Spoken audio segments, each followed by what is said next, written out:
Hello, everybody. Welcome back to the Lincoln Journal Stars Four Downs. I'm Luke Mullen, joined by Amy Just once again. And it might be Labor Day, but we're still here, still at the stadium, figuring out all the important Husker coverage for you guys today. And our takeaways from today's weekly Monday presser. First thing that stands out to me, got the chance to hear from Teddy Prohaska about just kind of the challenges the offensive line has faced so far this year. Obviously that was kind of a question coming into the season. New guys, new positions, obviously first year head coach or assistant coach, Coach Raiola, along the offensive line. And Teddy was saying, this group has done a great job reacting to Raiola's coaching and just taking all the criticism, all the different things you need to figure out from film study. And Teddy, he really seemed to indicate this group, yes, they still have a lot of ways to go, but he feels that they're doing a great job to build up towards the end of the year. We heard something similar from Frost as well, saying, the run game as a whole, they have plenty of room to grow. They're going to get there in the coming weeks. Pretty encouraging signs to hear that from the O-line.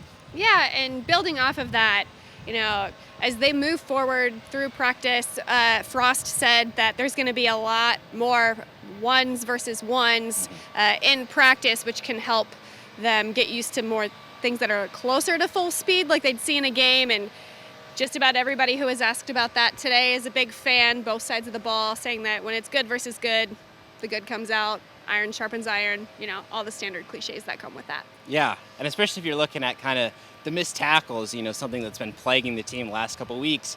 That was something we heard from the coordinators. It's tough to get all that live tackling in practice because obviously you don't want injuries when you got those ones going up against each other.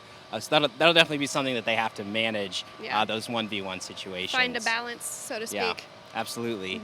And also heard from wide receiver Trey Palmer. Of course, the leading target there on Saturday, 4 catches for 82 yards, and asked him about his connection with Casey Thompson, and he was saying it's going great. He's a guy that obviously has a lot of confidence in Trey, but kind of the issue for Palmer so far has been his conditioning. A guy who's just an absolute burner out there, and I mean every time you're running those routes at 100% speed, it takes a lot out of you. And he was saying right now, he can probably only go about 5-ish plays, at full speed before he gets tired, needs to take a break there on the sidelines.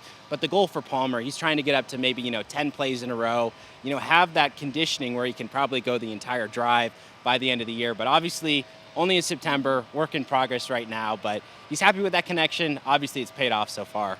Yeah, and sticking with the offense, Scott Frost said today that the second half was really good for the offensive staff, especially as it pertains to play calling from Mark Whipple. But the entire staff as a whole, he keeps talking about cooperation and how that's going to continue to get better as they have more games with each other and can learn off of each other. Absolutely. Yeah, something we've heard a lot about, and we'll continue seeing how that effort progresses. But through 2 weeks, it seems to have been pretty good. Obviously, last week was the real improvement that they were looking for. So, but still more work to be done. Definitely. In all phases. That's what we heard today. So from Memorial Stadium here on Labor Day, for Amy Just, I've been Luke Mullen. Thanks for watching 4 Downs.